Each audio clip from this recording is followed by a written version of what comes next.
सध्या चर्चा ज्या सुरू आहेत राजकीय वातावरण आपण पाहतो महाराष्ट्रामध्ये, परंतु शेतकऱ्यांसंदर्भात जेवढं लक्ष राजकीय नेते घेताना दिसत नाही. केंद्रात अधिवेशन सुरू आहे. शेतकऱ्यांच्या प्रश्नावर अजिबात केंद्र सरकारनं काही भूमिका घेतलेली नाही. वास्तविक पाहता केंद्र सरकार दरबारी शेतकऱ्यांचे अनेक प्रश्न सुटतात.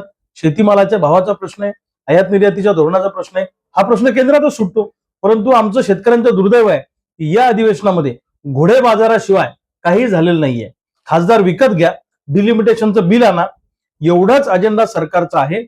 जेनझीचं जे जंतर मंतरवर आंदोलन झालं, या विद्यार्थ्यांनाही फसवण्याचं काम सरकारने केलेलं आहे. आंदोलन संपेपर्यंत यांच्याशी गोडगोड बोलले आणि यांच्यावरच्या पोलीस केसेस मागे घ्यायला ते तयार नाहीत. किंबहुना जो कठोर कायदा आणायला पाहिजे होता, तो कठोर कायदा सुद्धा परीक्षेचा पेपर फुटणार नाही या अनुषंगानं सरकारनं आणलेला नाहीये. त्यामुळं विद्यार्थ्यांच्या आंदोलनाला पुन्हा एकदा सरकारला सामोरं जावं लागेल. आणि मी तुम्हाला दाव्याने सांगतो, देशातल्या शेतकऱ्यांमध्ये असंतोषाची भावना आहे. हा असंतोष कोणत्याही दिवशी उफाळून येईल आणि मोठं आंदोलन, देशातलं शेतकरी आंदोलन दिल्लीमध्ये होणार येणाऱ्या काळामध्ये, अशी सध्या देशातल्या शेतकऱ्यांची अवस्था आहे. शेतकऱ्यांना मोठ्या अपेक्षा या सरकारकडनं होत्या. विधानसभेत असं म्हणाले होते भारतीय जनता पार्टीचे नेते की संपूर्ण सातबारा कोरा करू, आणि आता वेळ आली तर त्यांनी 2 लाख रुपयापर्यंत कर्जमाफी करू असं म्हटलं. पण आता करताना मात्र त्यांनी पूर्ण रक्कम, थकीत रक्कम शेतकऱ्यांची टाकली नाही, मुद्दल टाकली आणि व्याज बँका सोडून देणार असं त्यांनी म्हटलंय. यामध्ये बँका म्हणतात की तुम्हाला आता बाकीचं लोन मिळणार नाही, तुमचं सिबिल खराब होणार आहे. सगळ्यात पहिले सिबिलच्या विरोधात आवाज उचलला आम्ही. परंतु आता मुख्यमंत्री महोदयांनी स्टेटमेंट असं दिलं की सिबिल कोणाचं खराब होणार नाही.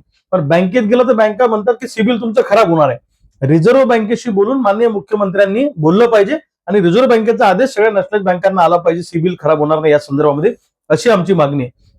दुसऱ्या बाजूला तिन्ही कर्जमाफीतून जे शेतकरी सुटले, 2009च्या कर्जमाफीतून सुटले, 17च्या सुटले, 19च्या सुटले, या तिन्ही कर्जमाफीतून सुटलेल्या लोकांचा समावेश या कर्जमाफीमध्ये करावा, अशी आमची मागणी आहे. दुसऱ्या बाजूला काही शेतकरी शेती कर्ज सोडून इतर कर्ज मिळण्यासाठी ते ITR भरतात, होम लोन आणि एज्युकेशन लोन मिळण्यासाठी. त्या ITR भरणाऱ्या शेतकऱ्यांना सुद्धा कर्जमाफीत समावेश करा, कारण ते काही श्रीमंत शेतकरी नाही आहेत. दुसऱ्या बाजूला रेग्युलर कर्ज भरणारे जे शेतकरी आहेत त्यांना 50,000 रुपये नको तर 2 लाख रुपयाचं प्रोत्साहनपर अनुदान दिलं पाहिजे, अशी सुद्धा मागणी या निमित्तानं आहे. आणि अनेक बँकांनी परस्पर पुनर्गठन केलंय शेतकऱ्यांचं परवानगीशिवाय, त्याही शेतकऱ्यांचा कर्जमाफीमध्ये समावेश करावा, ही आमची क्रांतिकारी शेतकरी संघटनेची मागणी आहे. आणि या महिन्यामध्ये प्रचंड मोठं आंदोलन या राज्यामध्ये शेतकऱ्यांचं या अनुषंगानं उभं राहणार.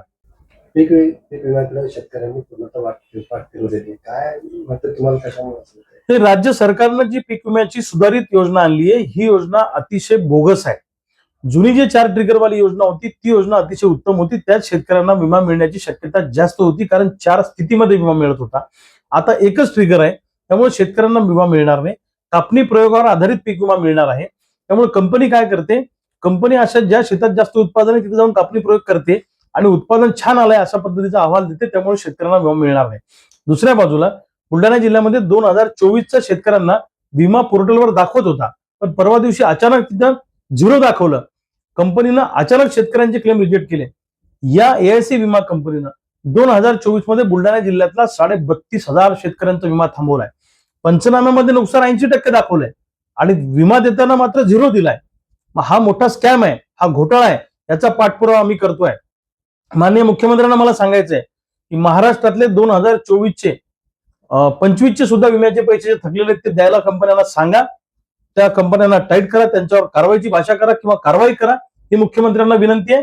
आणि जुनी पीक विमा योजना लागू करा, ही सुद्धा आमची मागणी आहे. याच्यासाठी मोठं आंदोलन येणाऱ्या काळामध्ये क्रांतिकारी शेतकरी संघटना करणार आहे. प्रश्न उपस्थित झाला होता.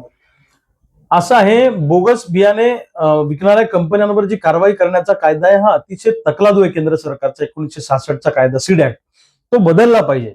त्या शिक्षेची तरतूद वाढवली पाहिजे, तो कायदा कठोर केला पाहिजे, ही आमची शेतकऱ्यांची मागणी आहे. आणि यावर्षी मोठ्या प्रमाणात बोगस बियाणे महाराष्ट्रात कंपन्या सक्रिय का झाल्या, कारण सरकारचं त्याला पाठबळ आहे. सरकारने ठरवलं तर एक दाणा सुद्धा बोगस बियाचा महाराष्ट्रात येऊ शकत नाही, पण सरकारचं पाठबळ आहे. आता ज्या कंपनीनं बोगस बियाणं विकलं त्या कंपनीचं प्रोडक्शन किती आहे हे डोक्यात ठेवून प्रति बॅग त्यांच्याकडनं खंडणी वसूल करण्याचं काम कृषी विभाग करतो आहे. 200-300 कोटींची उलाढाल म्हणजे भ्रष्टाचाराच्या रूपानं, खंडणीच्या रूपानं कृषी विभाग करणार आहे. तालुका कृषी अधिकाऱ्यापासून कृषी आयुक्त, कृषी मंत्र्यांपर्यंत सगळ्यांपर्यंत बियाणे कंपन्यांकडनं हप्ते जातात. शेतकऱ्यांना वाऱ्यावर सोडायचं, त्यांना नुकसान भरपाई द्यायची नाही आणि बियाणे कंपन्यांना पाठीशी घालायचं असा उद्योग सरकारने चालवलेला आहे. आणि याचं पोस्टमॉर्टम, याचा पंचनामा पुढच्या आठवड्यामध्ये पुण्यामध्ये कृषी आयुक्तालयासमोर येऊन आम्ही करणार आहोत.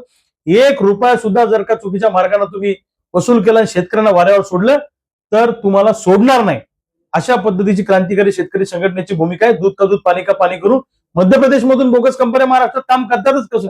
या बोगस कंपन्यांचे मालक इथे 8-8 दिवस येऊन बसले. हे सगळ्या कृषी विभागातल्या लोकांना भेटले, यांनी पैसे पोहोचवले म्हणून यांनी कंपन्यांना अभय दिलेला आहे. ज्या कंपनीला बोगस बियाणं विकलं त्या कंपनीला महाराष्ट्रात पाय ठेवू देऊ नका, त्यांना ब्लॅकलिस्ट करा, ही आमची मागणी आहे. सहकारी बँकेमध्ये निवडणूक लागली, कसं पाहता त्या निवडणुकीत? बुलढाणा जिल्हा केंद्रीय सहकारी बँकेची निवडणूक आहे आणि इतरही महाराष्ट्रात काही बँकांच्या निवडणुका झाल्या.